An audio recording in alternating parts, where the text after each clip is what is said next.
नमस्कार दोस्तों, स्वागत है आपका हमारे चैनल। आज हम बात करने वाले हैं कॉन्वेंट स्कूलों के बारे में। इसमें हम सबसे पहले जानेंगे और कॉन्वेंट स्कूलों की स्थापना कहाँ और क्यों की गई, कॉन्वेंट स्कूल की शुरुआत कब से हुई और भारतीय संस्कृति और इस पर कॉन्वेंट स्कूलों का क्या प्रभाव पड़ रहा है। तो आइए शुरू करते हैं। सबसे पहले कॉन्वेंट का अर्थ क्या होता है। कॉन्वेंट का अर्थ ईसाई धर्म में पादरी अथवा ननों के समुदाय अथवा उनके द्वारा काम में लिए जाने वाले भवन से होता है। इसका सीधा सा अर्थ जहाँ पर ईसाई प्रार्थना करते हैं, वहाँ पादरी और जो महिलाएं होती हैं उनको नन बोलते हैं, वो रहते हैं, उसको कॉन्वेंट कहा जाता है। वैसे कॉन्वेंट स्कूल का मतलब लावारिसों का घर होता है। करते हैं कॉन्वेंट स्कूलों की स्थापना कहाँ और क्यों की गई। करीब 2500 वर्ष पहले यूरोप में बिना शादी के बच्चा पैदा करके छोड़ दिया जाता था। उन छोड़े गए बच्चों को रखने के लिए कॉन्वेंट की स्थापना की गई थी। उन लावारिस बच्चों को कॉन्वेंट नाम की सांप्रदायिक संस्था में रखा जाता था। वो बच्चे अपने असली माँ बाप को तो जानते नहीं थे, इसलिए इस संस्था के प्रमुख को माँ बाप समझें, इसलिए उन्हें फादर मदर सिस्टर कहा जाने लगा। तो इस कॉन्वेंट स्कूलों की स्थापना यूरोप में हुई थी और इसका उद्देश्य लावारिसों को रखने के लिए किया गया था। भारत में कॉन्वेंट स्कूलों की शुरुआत कब हुई? तो इसके लिए भारत में कॉन्वेंट स्कूलों की स्थापना अंग्रेजों के आगमन के साथ ही हो गई थी, जिसमें लॉर्ड मैकाले का महत्वपूर्ण योगदान है। उसका उद्देश्य भारतीय शिक्षा व्यवस्था को खत्म करना था, क्योंकि उस समय भारत बहुत ही शिक्षित था और भारत के प्रत्येक गांव में भी गुरुकुल मौजूद थे। भारत की शिक्षा व्यवस्था में विदेशों से बहुत आगे थी। मैकाले ने अपने एक पत्र में लिखा है कि कॉन्वेंट स्कूल से ऐसे बच्चे निकलेंगे जो देखने में तो भारतीय होंगे लेकिन दिमाग से अंग्रेज होंगे, जिन्हें अपने देश, संस्कृति और परंपराओं के बारे में कुछ भी पता नहीं होगा। कॉन्वेंट स्कूलों की स्थापना से आने वाले वर्षों में भारतवासी अपनी ही संस्कृति से नफरत करने लगेंगे और वे भारतीय तो होंगे लेकिन दिलो दिमाग से हमारे ही गुलाम रहेंगे। इसलिए अंग्रेजों ने भारत में कॉन्वेंट स्कूलों की स्थापना की शुरुआत की और आप देख ही रहे हैं आज उनकी एक एक बात सच साबित हो रही है। और इसमें आप गहराई से जाएंगे तो जेएनयू का उदाहरण आप सबके सामने ही है। वो अपने आप से, हिंदू धर्म से, देवी देवताओं से, हर किसी ऐसी चीज़ से जो भारतीय संस्कृति से जुड़ी हुई है नफरत करते हैं, नारेबाजी करते रहते हैं। और ये आजकल के बच्चों में तो आम, जो इन कॉन्वेंट स्कूलों में पढ़े हैं उनमें आम हो गया है। अब बात करते हैं भारतीय संस्कृति और इस पर कॉन्वेंट स्कूलों का क्या प्रभाव पड़ रहा है। अंग्रेजों के समय में शुरू हो गई। उन्होंने भारतीय संस्कृति को मिटाने के ऐसे माध्यमों की रचना की जिससे यह धीरे धीरे खत्म हो जाए और भारतीय संस्कृति से नफरत करने लगे। उन्होंने भारतीय शिक्षा पद्धति गुरुकुलों का नाश करना शुरू कर दिया। इसके लिए उन्होंने कॉन्वेंट स्कूलों की स्थापना की, जो भारतीय संस्कृति पर सबसे बड़ा आघात था।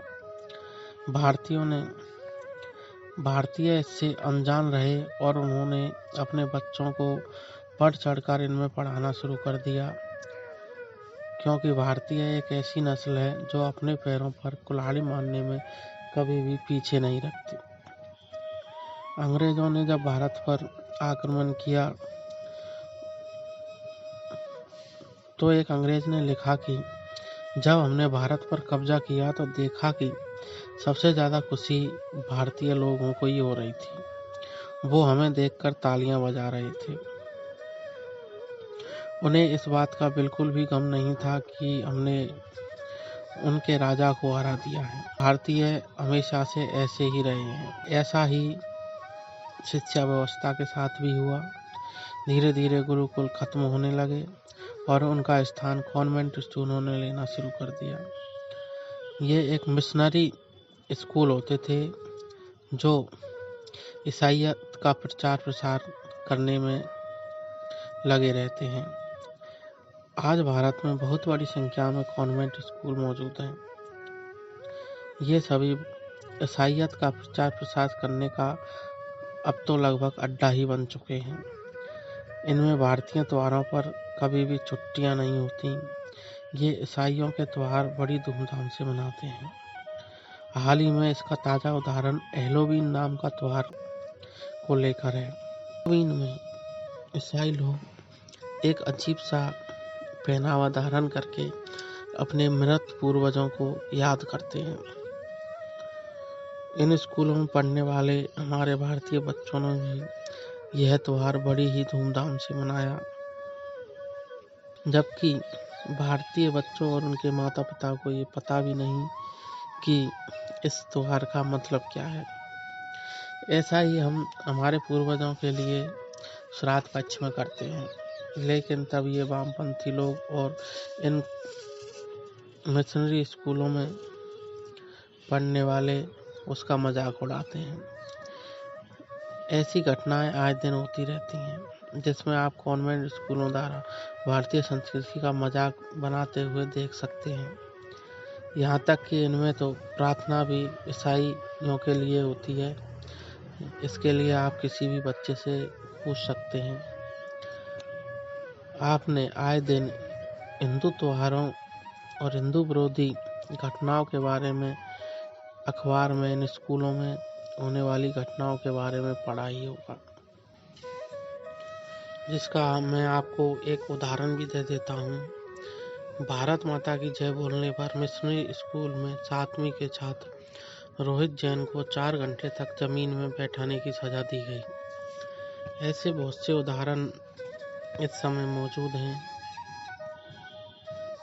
कॉन्वेंट स्कूल में धर्मांतरण, हिंदू संगठनों के विरोध पर पहुंची पुलिस,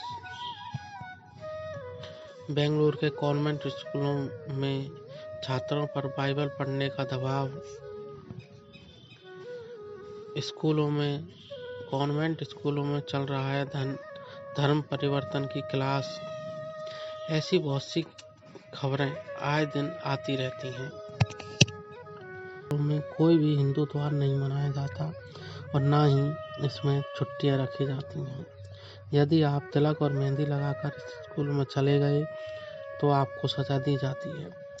इन स्कूलों में बच्चों के साथ यौन शोषण के भी कई मामले सामने आते रहते हैं। यदि आपको ये सब बातें झूठी लग रही हैं तो आप अपने बच्चे जो या किसी और के बच्चे जो कॉन्वेंट स्कूल में पढ़ता है उससे पूछ सकते हैं। भारतीय इन बातों से अनजान बने रहते हैं और बढ़ चढ़कर अपने बच्चों को ऐसे स्कूल में भेजते हैं और इसमें अपनी शान समझते हैं की ज़रूरत है। और ऐसे स्कूलों का बहिष्कार करना हमें शुरू कर देना चाहिए, वरना आने वाली जो पीढ़ियां हैं वो भारतीय संस्कृति और हिंदू धर्म से इतनी दूर पहुंच जाएंगी कि हमें उन्हें वापस लाना भी दुर्लभ हो जाएगा। तो दोस्तों, कैसी लगी आपको ये जानकारी हमें कमेंट करके अवश्य बताएं। यदि आपने अभी तक चैनल को सब्सक्राइब नहीं किया है तो सब्सक्राइब कर दें और इस जानकारी को ज़्यादा से ज़्यादा लोगों के साथ शेयर करें। धन्यवाद।